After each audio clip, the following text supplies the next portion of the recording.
Amara, une jeune femme d'une vingtaine d'années, vivait là depuis son enfance. Elle était connue pour son calme, son sourire discret et surtout, son silence. Depuis toujours, Amara n'élevait jamais la voix. Lorsqu'elle était petite, sa mère lui avait répété « Dans ce monde, ceux qui parlent trop attirent le malheur.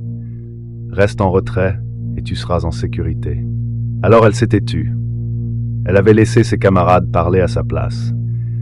Elle avait laissé des injustices se produire sous ses yeux, sans jamais les dénoncer.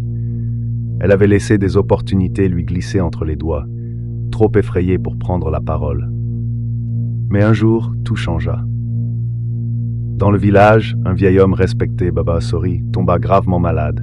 Il était le sage du village, celui qui résolvait les conflits et conseillait les jeunes. Les guérisseurs traditionnels ne trouvaient pas de remède. Certains murmuraient que c'était une malédiction. D'autres, plus superstitieux, accusaient une jeune veuve du village d'avoir jeté un sort sur lui. Elle lui a sûrement porté malheur, disait-il. Son mari est mort l'année dernière et depuis, elle attire la malchance. Peu à peu, les regards se firent méfiants, des rumeurs naquirent. Amara savait que c'était faux. Elle avait vu, une semaine plus tôt, un homme verser une poudre étrange dans la gourde de Baba Asori lors d'une cérémonie. Mais fidèle à son habitude, elle n'avait rien dit.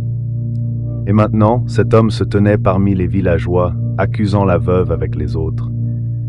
Amara sentit son cœur se serrer. « Je ne peux pas parler, pensa-t-elle. Si je parle, que se passera-t-il » Elle regarda la veuve debout au centre du village, les larmes aux yeux.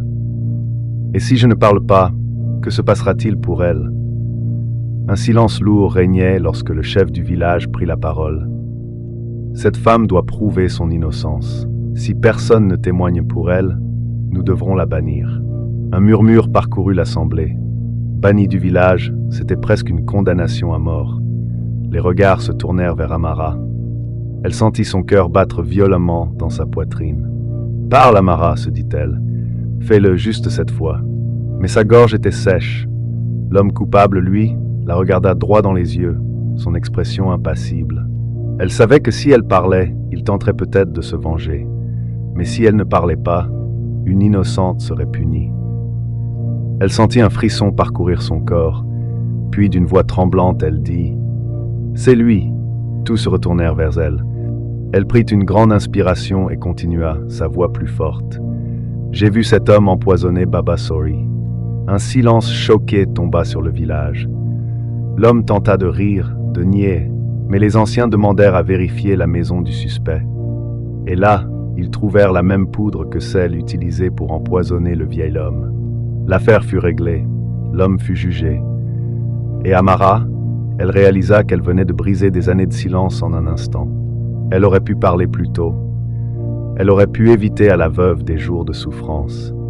Mais ce jour-là, elle a pris une leçon qu'elle n'oublierait jamais. Se taire pour éviter les ennuis ne protège personne. Parfois, c'est le silence qui cause les plus grands malheurs. Et depuis ce jour, Amara ne garda plus jamais sa voix enfermée.